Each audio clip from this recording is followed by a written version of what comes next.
A decorated federal agent, badge on his belt, gun on his hip, credentials in his hand, was dragged across the asphalt by four officers who refused to listen. Not a suspect, not a criminal. A man who had spent 11 years hunting them. 6 hours later, the most powerful law enforcement agency on American soil walked through the doors of the Willowbrook County Police Department. And when they left, nothing would ever be the same again. 17 careers ended. One city was driven to the brink of bankruptcy, and the officer who started it all never saw it coming. This is the story of Special Agent Jalen Mercer, and it is every bit as brutal as it sounds. One ordinary night felt unremarkable in Willowbrook County, Georgia, the kind of evening that slips quietly into the calendar without fanfare. The air carried the promise of rain that had not yet fallen, and the streets around the Riverside Warehouse District lay mostly silent, broken only by the occasional rumble of a freight truck grinding through its gears on Route 9.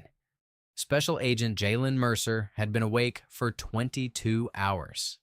He sat in a rented Chevy Silverado, deliberately chosen to blend in as the kind of truck a drug buyer might drive, parked at the edge of a gravel lot behind a defunct auto parts warehouse. His phone rested on his thigh, screen dimmed to the lowest setting. On the seat beside him lay a worn leather jacket, a half-eaten granola bar, and a federal surveillance file stamped in bold red with Operation Steel Veil. Jalen was 38 years old, a graduate of Howard University and the FBI Academy at Quantico. He had spent more than a decade embedded in some of the most dangerous criminal networks across the American South. He had shattered the Castellano drug pipeline out of Miami. He had infiltrated a white-collar arms trafficking ring in Birmingham. He had testified before federal grand juries 4 times and never lost a single case. Now he stood just days from closing the largest operation of his career.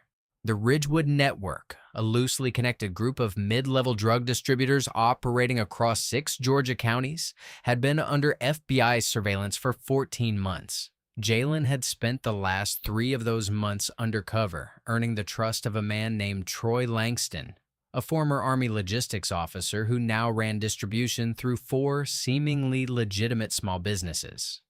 The buy that would flip Troy was scheduled for soon, and Jalen needed to witness one final handoff to confirm the location of a secondary warehouse where the FBI believed the bulk of the network's product was being staged. He was alone in the car because protocol demanded it. No visible backup, no markings, nothing that might spook the targets. A Willowbrook County police cruiser rolled slowly through the parking lot. Jalen noticed it but stayed calm. He was accustomed to patrol officers circling industrial areas like this. He kept his eyes fixed on the warehouse loading dock, one hand resting casually on his knee. The cruiser stopped, then reversed. Its spotlight snapped on, flooding the cab with blinding white light. Jalen exhaled slowly through his nose. He understood exactly what this looked like. A black man sitting alone in a truck in an industrial zone late at night. He had faced this kind of stop before. He knew the procedure. He placed both hands on the steering wheel, visible and steady, and waited. Officer Trent Barlow stepped out of the cruiser. He was 29, 4 years on the force, with a squared jaw and the confident stride of someone who had never once doubted his own judgment. His partner, Officer Landon Reed, moved to the rear of the truck. Barlow approached the driver's window with his hand on his holster. "Sir, roll down the window. Step out of the vehicle." Jalen rolled down the window. He did not step out. Instead, very slowly and deliberately, he spoke first. "Officer, I need to inform you that I am a federal law enforcement agent. I'm going to reach into my jacket and show you my credentials. Please, do not be alarmed." There was a pause. Barlow's eyes narrowed. "I said step out of the vehicle, now." Jalen kept his voice even. "I am Special Agent Jalen Mercer with the Federal Bureau of Investigation. I am on an active surveillance operation in this area. I need you to call your supervisor before this situation escalates." Barlow glanced back at Reed. Something passed between them. Not caution, not uncertainty, but irritation. The irritation of a man who does not like being corrected by the person he has already decided is beneath him. "Get out of the vehicle," Barlow repeated, louder now. "Last warning." Jalen slowly reached for his jacket pocket. "I'm reaching for my credentials." "Hands now!" Barlow drew his weapon. Everything that happened next unfolded in less than 40 seconds. Jalen Mercer was pulled from the Silverado with his hands raised, his FBI badge and credentials in plain sight, still speaking calmly to two officers who had already made up their minds. "I'm a federal agent. My badge number is—" "Shut up. Hands behind your back." "My supervising agent is Selena Hart. Her number is in my phone. Please call her." "You don't comply. We add resisting to the charge." "What charge? What am I being charged with?" Nobody answered. Not then. Not for the next hour. Officer Reed found the surveillance file on the seat. He held it up, the red Operation Steel Veil stamp clearly visible, and showed it to Barlow. A reasonable person might have paused, taken a breath, and said, "Wait, let's think about this." Barlow was not reasonable that night. "Could be anything," he said. "Book him." Jalen was handcuffed and placed in the back of the police cruiser. His phone, his direct link to the FBI field office in Atlanta, was sealed in an evidence bag. His badge, his credentials, his weapon, his surveillance file, all of it bagged, tagged, and locked in the trunk. The charge that eventually appeared on the intake form read, "Suspicious activity, failure to comply, trespassing." He was not on private property. The parking lot was public access. Sergeant Ronan Graves was the watch supervisor that night, a man 2 years from retirement who had spent the last decade in the comfortable haze of administrative routine. When Barlow radioed in the arrest, Graves asked only 2 questions. "Is he armed?" "Yes." "Is he in custody?" "Yes." Then he approved the booking without a single follow-up. Not about the badge, not about the credentials, not about the federal documents sitting in the evidence bag. Soon after, Special Agent Jalen Mercer was processed into the Willowbrook County Detention Facility and placed in a holding cell.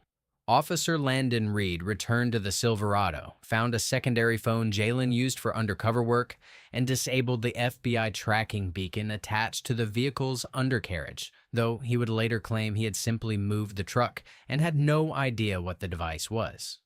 The holding cell smelled of industrial cleaner and old fear. There were 4 other men inside, 2 who appeared intoxicated, one clearly in medical distress and receiving no attention, and one who sat perfectly still in the corner and said nothing. Jalen sat on the metal bench, back straight, mind racing through every protocol he knew. He had the right to a phone call. What he could not know was that the desk officer had logged the request, glanced at the name on the booking form, glanced at the clock, and decided it could wait until the shift supervisor approved it. That supervisor was Sergeant Graves, who was eating a sandwich in his office and watching a college basketball replay. Jalen asked 3 times over the course of the first hour to speak to someone in authority. Each time, the officer at the cell door gave the same answer. "Someone will be with you shortly." No one came. Meanwhile, 18 miles away in the Riverside Warehouse District, the handoff Jalen had spent 3 months positioning himself to witness took place without him. Troy Langston received the shipment, signed off with casual confidence, and drove away. The secondary warehouse location, the missing piece the FBI needed, remained unknown. Operation Steel Veil was compromised. Inside the cell, Jalen did not panic. He had been trained not to. But as the hours stretched on, a cold, methodical anger began to replace his professional calm. The next time an officer appeared at the cell door, he would not ask politely. He would state clearly, and for the record, exactly who he was and what the consequences of this detention would be. He would be specific. He would be precise. He would give them one final chance to correct a mistake that was still technically correctable. Officer Mira Lang appeared at the cell for a routine welfare check. She looked through the bars at the man on the bench, a man who looked nothing like the others, sitting with the composed stillness of someone trained to wait. "You need anything?" she asked. "Yes," Jalen said. I need you to call the Atlanta field office of the FBI. The number is 404-6790. Tell them that Special Agent Jalen Mercer has been detained at this facility and request that they contact Deputy Director Cale Nkosi immediately. Can you do that?" Lang blinked. "I'll pass the message along. I need you to make the call yourself right now from this hallway. I'll wait." Something in his voice, the absolute certainty, the complete absence of desperation or bluster, made her pause. She looked at him for a long moment, then walked back down the hallway, found Sergeant Graves, and repeated what the man in cell 4 had told her. Graves chewed his sandwich. If he were FBI, they'd have already called looking for him. He says his phone was taken as evidence. Then he'll get his call in the morning. Lang returned to her rounds, but she did not forget the conversation. Much later, she would be the one person in Willowbrook County PD who would not face termination, because unlike everyone else that night, she had at least tried. Captain Donovan Hale arrived for his early shift. He was 52, a 20-year veteran, the kind of man who used phrases like "by the book" and "chain of command" as shields against independent thought. When Graves briefed him on the arrest, including the suspect's claim to be a federal agent, Hale's response was telling. "He say anything else?" "Keeps asking for a phone call." "What are the charges?" "Suspicious activity, failure to comply, trespassing." Hale nodded. "Hold him till morning. We'll sort it out in daylight." 6 words that would eventually cost Donovan Hale his pension, his reputation, and very nearly his freedom. Back at the FBI field office in Atlanta, Supervising Agent Selena Hart had arrived early for a briefing on Operation Steel Veil. She was expecting a check-in from Jalen, who had been scheduled to call with surveillance notes. No call came. She tried his phone. Voicemail. She tried his undercover phone. Nothing. She pinged the tracking beacon on the Silverado. No signal. Selena Hart had worked alongside Jalen Mercer for 6 years. She knew his habits, his protocols, his discipline. The man did not miss check-ins, ever. She called Deputy Director Cale Nkosi at home. Cale Nkosi was 55, a second-generation Nigerian-American who had grown up in Columbus, Ohio, attended Yale Law, and spent 30 years climbing the FBI ladder. He was known for one particular quality. Once he decided something needed to be done, nothing in the world moved faster than his execution of it. He picked up on the second ring. "Tell me," he said. Selena told him. Soon after, 3 FBI vehicles were on their way to Willowbrook County. They used no sirens. That detail would be remembered later by everyone who saw it. 3 black SUVs rolling through the pre-dawn streets of Willowbrook County, with nothing but lights and purpose.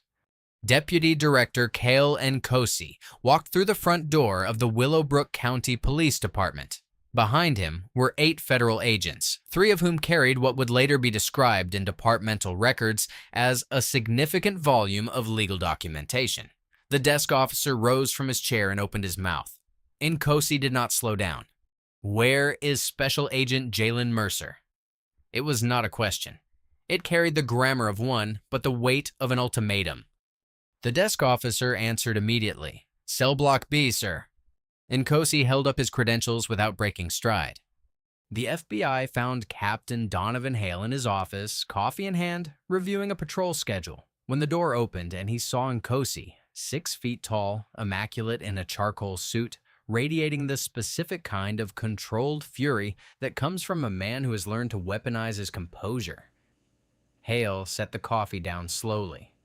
"Captain Hale," Nkosi said, "you are currently holding a federal law enforcement officer in one of your cells. You have been holding him for approximately 6 hours. He is on an active undercover operation that your officers have now compromised. I am going to need you to release him immediately, and then I am going to need you to sit in that chair and not make any phone calls. Do you understand me?" Hale's mouth moved. No sound came out. "Yes," he finally managed, Jay. "Yes, I understand." Jalen Mercer was released from the cell at that moment. He walked out into the hallway and stopped when he saw Nkosi. The 2 men looked at each other. Jalen was still in the clothes he had worn during surveillance, jaw tight, eyes carrying the particular kind of exhaustion that has nothing to do with sleep. "You all right?" Nkosi asked. "No," Jalen said. "Not even a little bit." Nkosi nodded. "Good. I need you honest today." He placed a hand briefly on Jalen's shoulder. "Your operation, is it salvageable?" Jalen thought about Troy Langston driving away, about the handoff he had missed, about 14 months of work. Not in its current form. The word Nkosi used in response does not appear in the official record, but everyone in the hallway heard it. By morning, Willowbrook County Police Chief Harlan Thorpe had been woken by a call from Captain Hale. The story Hale told him was already beginning to compress and reshape itself, the way stories do when the people telling them are frightened.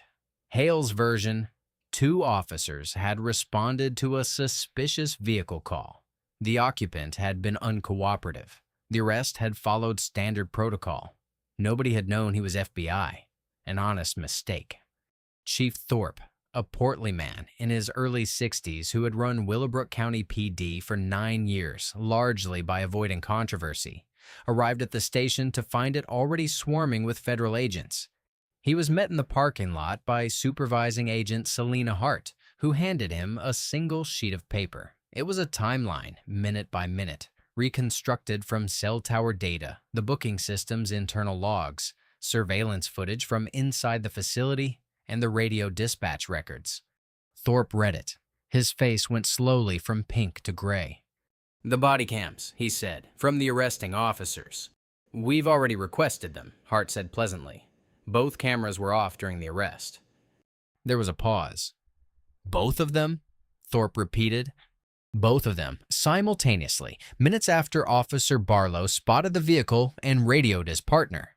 This was not a coincidence. Under Willowbrook County PD policy, written, signed, and distributed by Chief Harlan Thorpe himself, body cameras were required to be activated during any field contact with a civilian. The deactivation of 2 cameras at the same moment, minutes before an arrest, was not an equipment malfunction. It was a decision. What no one in the Willowbrook County PD had accounted for, what Trent Barlow and Landon Reed had specifically not accounted for, was the parking lot across the street from the warehouse. It belonged to Apex Cold Storage, which had upgraded its exterior security system months earlier, installing 4 high-definition cameras with a field of view that extended well beyond their own property line. The cameras were motion activated and stored 30 days of footage on a private server. FBI forensic technicians pulled the footage. What they found was comprehensive, unambiguous, and devastating. The footage showed Jalen Mercer's hands raised the entire time. It showed him speaking calmly and clearly to both officers. It showed him reaching slowly with explicit verbal warning for his jacket pocket. It showed Officer Barlow looking directly at the FBI credentials in Jalen's hand. Not glancing, not glimpsing, but looking for approximately 4 full seconds. And then it showed Barlow turning to Reed with a particular expression, an expression that would later be described by 2 separate behavioral analysts in subsequent proceedings as contempt. Before saying something, the camera's audio partially captured and preserved as 2 words. "Doesn't matter." Those 2 words became the center of gravity around which everything else collapsed. Forensic accountant Elena Crow, brought in by Nkosi's team, began pulling Willowbrook County PD personnel records. What she found over the next 48 hours would expand the scope of the investigation far beyond one bad arrest on one night. Trent Barlow had 3 prior complaints filed against him. All 3 had been reviewed by Sergeant Ronan Graves. All 3 had been dismissed with the notation, "Officer exercised appropriate judgment given field conditions." Landon Reed had 2 complaints, same reviewer, same notation. Over the past 3 years, 14 officers in Willowbrook County PD had accumulated complaints that had been reviewed and dismissed by one of 3 supervisors: Graves, a lieutenant named Carl Weiss, and Captain Donovan Hale himself. When Crow laid the complaints out chronologically and demographically, they formed a pattern that required no statistical expertise to interpret. Of the 31 complaints filed over a 3-year period involving use of excessive force or unlawful detention, 28 involved Black or Latino residents. Of those 28, 0 had resulted in disciplinary action. 0. The arrest of Jalen Mercer was not an aberration. It was the system functioning exactly as it had been allowed to function. Mayor Preston Vale arrived at the police station, accompanied by the city's senior attorney, Quentin Ashford.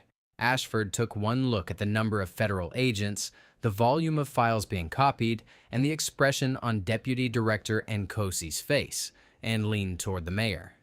"Preston," he said quietly, "we are going to need to talk about settlement figures." Vale looked at him blankly. "What kind of figures?" Ashford did not answer right away. He was doing mental arithmetic, the kind that involves jury verdicts and federal civil rights statutes and the going rate for high-profile wrongful detention cases with documented racial bias, compromised undercover operations, and Apex cold storage camera footage. "Large ones," he finally said. The FBI's formal referral to the Department of Justice Civil Rights Division arrived days after the arrest. The referral was 47 pages long, meticulously footnoted, and attached as appendices were the Apex cold storage footage, the reconstructed timeline, Elena Crow's complaint pattern analysis, the audio clip of "Doesn't Matter," and a sworn affidavit from Special Agent Jalen Mercer that ran to 22 pages, and read, according to a federal judge who would later review it, with the precision of a prosecutorial brief, because Jalen had written every word himself. Working through 3 sleepless nights, channeling 6 hours in that cell into 22 pages of documented sequence legally structured account. The DOJ investigation ran parallel to an internal affairs review conducted by Georgia's Peace Officers Standards and Training Council. The investigator assigned to the case was a woman named Naomi Falk, a former Fulton County detective who had spent the last 8 years investigating officer misconduct and had a reputation for thoroughness that her colleagues described variously as admirable or terrifying, depending on which side of her desk they sat on. Naomi Falk spent days in Willowbrook County. She interviewed dozens of people. She pulled every document the department had generated in the past 4 years. She attended city council sessions and sat in the back, taking notes with the quiet focus of someone who already knew what she was looking for and was simply building the path to it. During her investigation, she found something that had nothing to do with Jalen Mercer. Buried in a batch of evidence room logs, she discovered a discrepancy.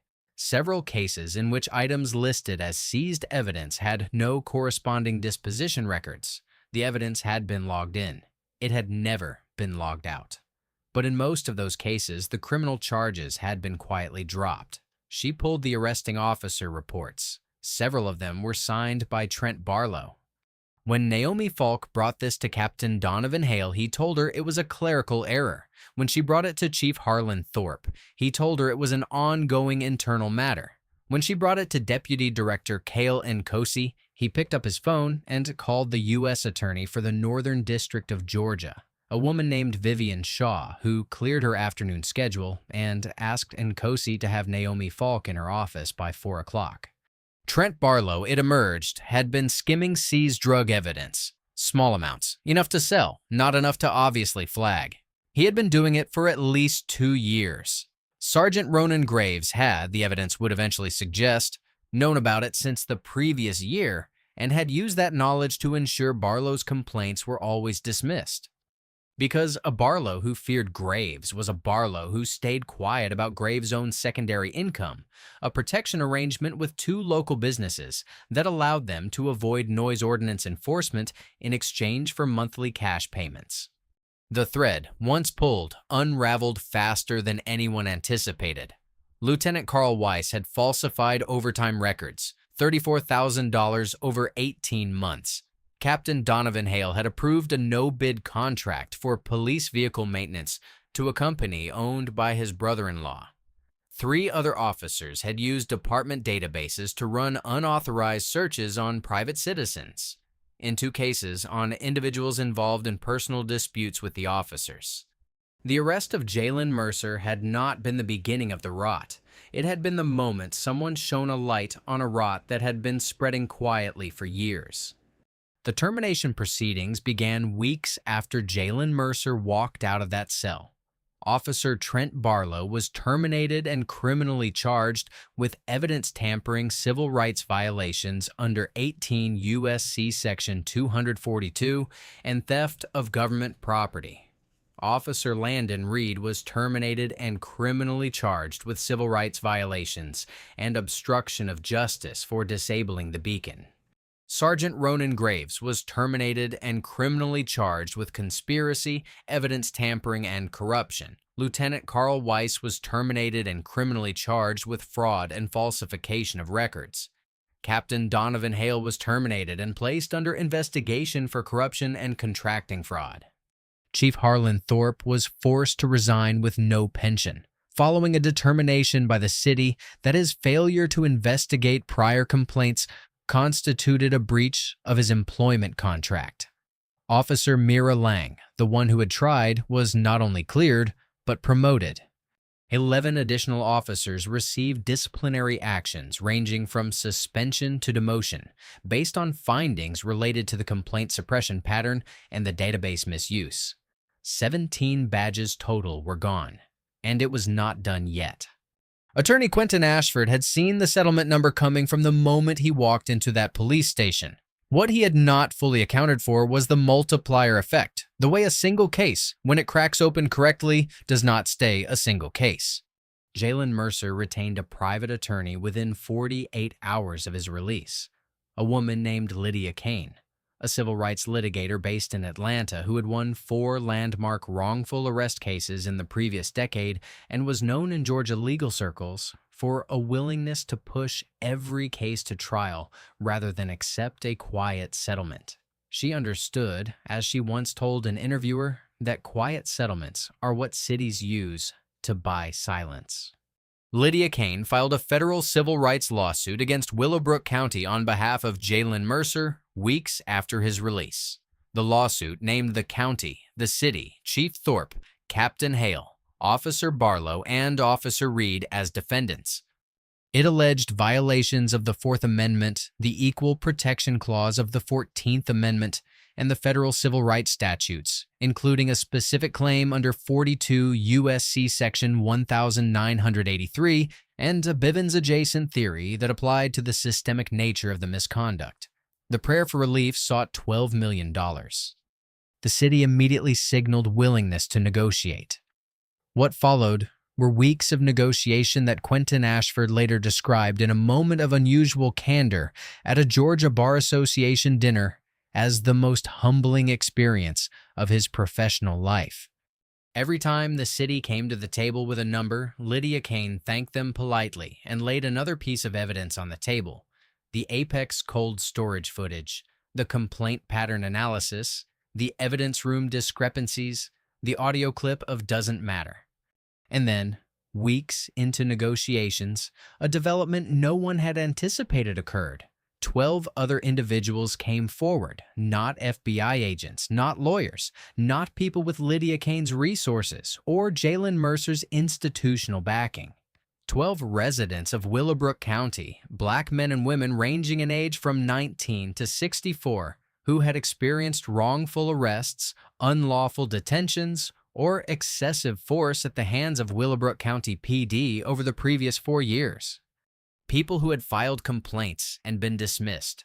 People who had never filed complaints because they had not believed anyone would listen. People who had seen the news coverage of the Mercer case and recognized in it the shape of something that had happened to them.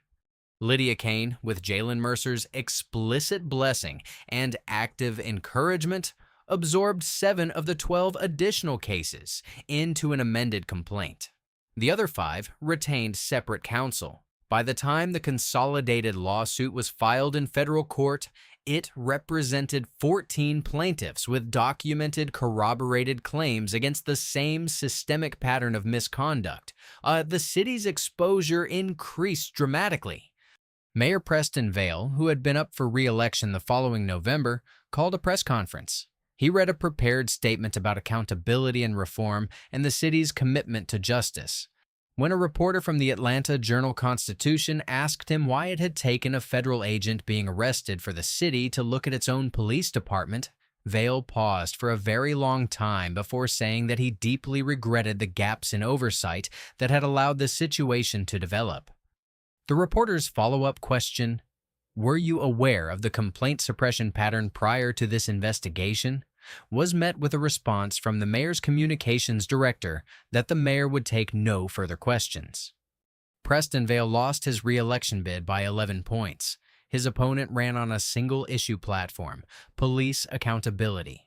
She won every precinct in the city except one. Settlement negotiations concluded later that spring. Willowbrook County agreed to pay $10.2 million, distributed as follows: $4.4 million to Jalen Mercer for wrongful arrest, civil rights violations, and the documented compromise of Operation Steel Veil, $5.8 million to the 7 additional plaintiffs whose cases were consolidated into the amended complaint, plus a non-financial settlement package that included mandatory department-wide retraining, the installation of body camera accountability software that flagged any deactivation outside designated zones, independent oversight of the complaint review process for a minimum of 5 years, and a formal written apology signed by the acting police chief, the city attorney, and the mayor entered into the public record. Lydia Kane read the apology at a press conference. She read it slowly, every word, into a bank of microphones, while Jalen Mercer stood beside her. He was quiet during the press conference. Several reporters commented later on the stillness of him, the lack of visible triumph. One journalist writing for The Atlantic described him as a man who had won a war and was still calculating the cost. Operation Steel Veil in its original form was over. The 14 months of surveillance, the 3 months undercover, the relationship with Troy Langston, all of it gone, burned by 6 hours in a holding cell. The FBI rebuilt the operation from a different angle. And while the Bureau's official position was that the new approach was viable, Jalen knew, and Kaylin Kosey knew, and Selena Hart knew that the version of the case they eventually brought to court was materially diminished from what it might have been. Troy Langston was eventually arrested, but on lesser charges. He pleaded to a single count of distribution and received a sentence that, in Jalen's estimation, was roughly 1/3 of what a fully executed Operation Steel Veil would have delivered. That was the cost that never appeared in the settlement. The cost measured not in money, but in criminals who walked lighter than they should have because 2 officers turned off their cameras on a Tuesday night. What happened to Trent Barlow in the months and years that followed is the part of this story that people who believe in karma tell with a particular quiet satisfaction. His criminal trial began in the fall. His defense attorney argued that the arrest had been a good faith mistake, that Officer Barlow had not known Jalen Mercer was a federal agent, and that the subsequent evidence room discrepancies were the result of administrative confusion rather than theft. The jury did not agree. The Apex cold storage footage played twice for the jury and made "doesn't matter" the most important 2 words in the courtroom. The prosecution, led by an assistant U.S. attorney named Bryce Nolan, who had spent weeks preparing the case with a thoroughness that reflected the full weight of institutional FBI support behind it, argued that those 2 words, spoken after Barlow had visually confirmed the credentials, removed any possibility of good faith error. This wasn't a mistake. This was a choice. Trent Barlow was convicted on 3 counts: civil rights violation under color of law, evidence tampering, and theft of government property. He was sentenced to 4 years and 7 months in federal prison. Landon Reed pleaded guilty to obstruction, received 18 months, and served 14. Ronan Graves, whose cooperation with federal investigators in exchange for a reduced charge had already burned every bridge he had in law enforcement, was convicted on conspiracy and corruption counts. At 62 years old, he reported to a federal correctional facility. His retirement pension, the thing he had spent 2 years carefully protecting by suppressing complaints, was forfeited. Donovan Hale's case moved slower. The contracting fraud was complicated. the evidence circumstantial in places. But Vivian Shaw's office was patient, and patient is a word that means something specific when the U.S. Attorney's Office uses it. Hale eventually pleaded to a reduced charge, one count of conflict of interest, paid a $28,000 fine, and was barred from public employment in the state of Georgia for 10 years. Harlan Thorpe, living on his wife's income and a reduced Social Security projection, gave one interview after his resignation to a local newspaper, in which he said that with the benefit of hindsight, he could see that standards had slipped. The interview was shared widely online, largely by people who found the phrase "standards had slipped" an inadequate accounting for a decade of documented racial bias in his department. He did not give another interview. The offer came on a Wednesday morning in early August, delivered not through official channels, but over coffee, in the kind of quiet corner booth at an Atlanta diner that people choose specifically because it is unlikely to be remembered.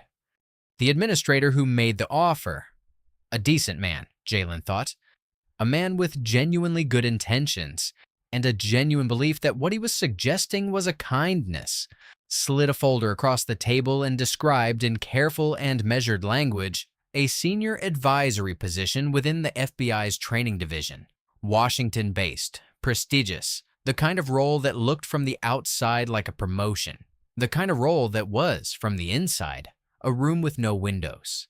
It was the Bureau's way of protecting one of its own by placing him somewhere safe, somewhere quiet. Somewhere the next Trent Barlow couldn't find him in a parking lot at midnight. Jalen listened to the entire pitch without interrupting. He drank his coffee. He looked at the folder but did not open it. Then he thanked the man across from him, slid the folder back, and said with no drama and no hesitation, "I appreciate what you're trying to do, but I'm going back to the field." The administrator looked at him for a long moment. Jalen said again, "I'm going back to the field." And that was the end of that conversation. What Jalen did with the money is the part of the story that people close to him will tell you matters more than anything else. More than the settlement figure, more than the terminations, more than the footage from the Apex cold storage cameras that made 2 words into a federal court exhibit.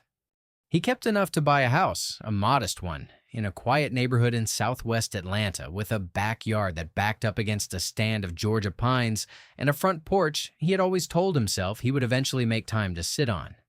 He bought it outright, no mortgage, because he had spent 11 years living in rented apartments and motel rooms and undercover identities.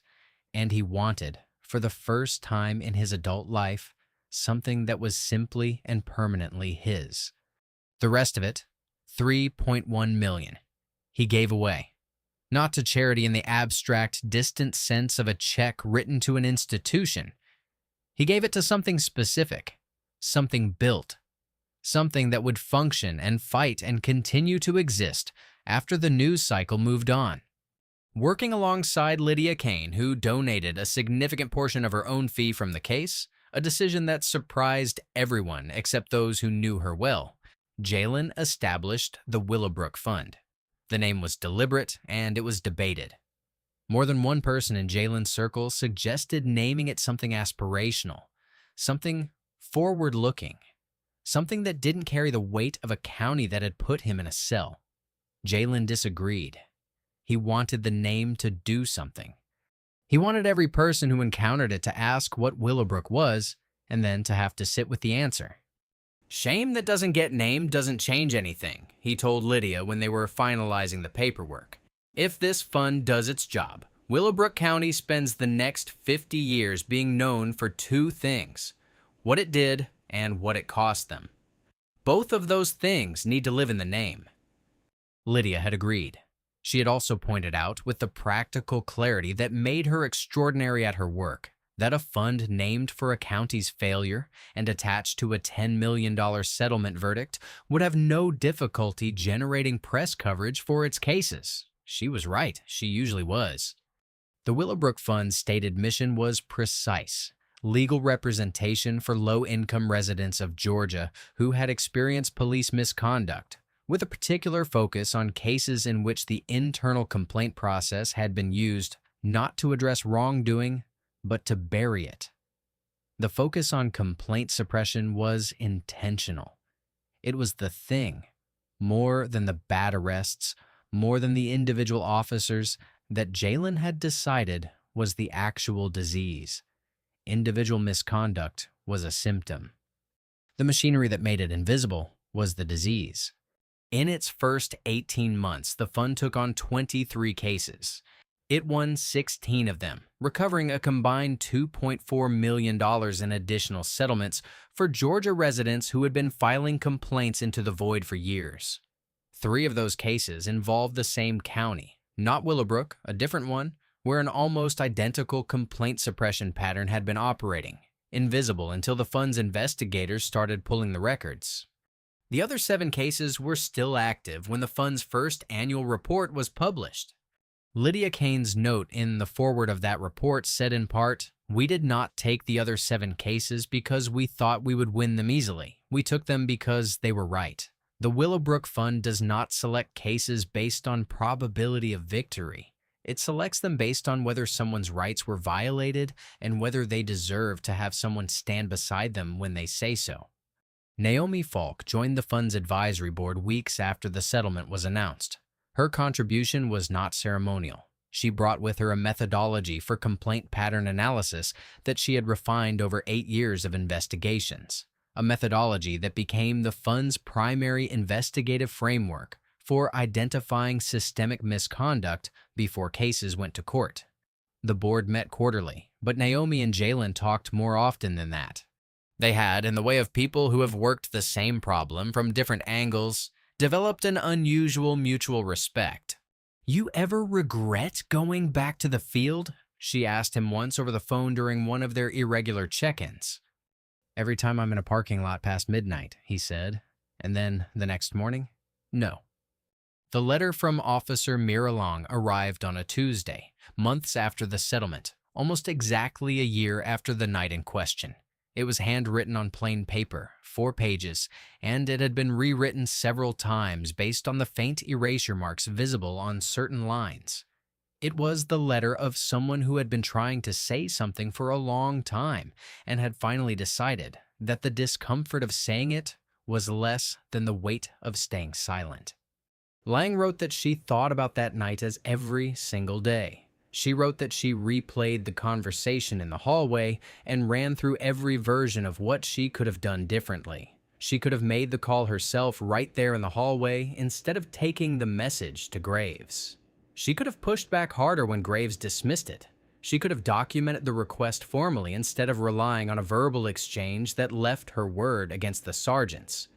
She wrote that she understood why she hadn't done those things: the weight of the hierarchy, the first year of the job, the particular paralysis of being new enough to doubt yourself in every situation. But that understanding why hadn't made it easier to live with. She wrote that she hoped the small things she had tried to do in that hallway had meant something. Jalen read the letter twice. Then he sat at the kitchen table of the house in southwest Atlanta on a Tuesday morning with Georgia sunshine coming through the window, and he wrote back. Handwritten, 3 pages. He told her that what she had done in that hallway was not a small thing. He told her that in every complex situation he had been involved in professionally, and there had been many across 11 years of federal work, the determining moral variable was never the person with the most power or the clearest authority. It was always the person with the least of both who chose, in a moment that cost them something, to act as though doing right mattered more than doing safe. He told her that Graves had had the authority and the seniority and the institutional cover to do the right thing that night and had chosen not to. She had had almost none of those things and had chosen differently. That difference was not small. That difference was, in his view, the entire definition of character. He told her about the Willowbrook Fund. He told her about the 23 cases. He told her that every single one of those cases had begun with someone deciding, against the weight of habit and hierarchy and the path of least resistance, that someone's rights were worth speaking about. He told her that the night in question had cost him something real and significant. 14 months of operational work, a case that should have put a man away for a decade and instead delivered a fraction of that sleep for a period. A particular kind of trust in the ordinary safety of ordinary situations. The kind of trust that, once punctured, takes longer to rebuild than any settlement can measure. And then he told her that it had also given him something, not in spite of what happened, not as a silver lining, which he found to be a fundamentally dishonest frame, but as a consequence of what he chose to do in the aftermath. The fund, the cases, the 23 people who had had someone stand beside them in a proceeding that without the fund they would have faced alone. None of that existed without that night. He wasn't grateful for the night. He would never be grateful for the night. But he was clear-eyed about what it had produced, and being clear-eyed about what suffering produces without sanitizing the suffering, without pretending the cost was worth it, was, he had come to believe, as close to wisdom as he had ever managed.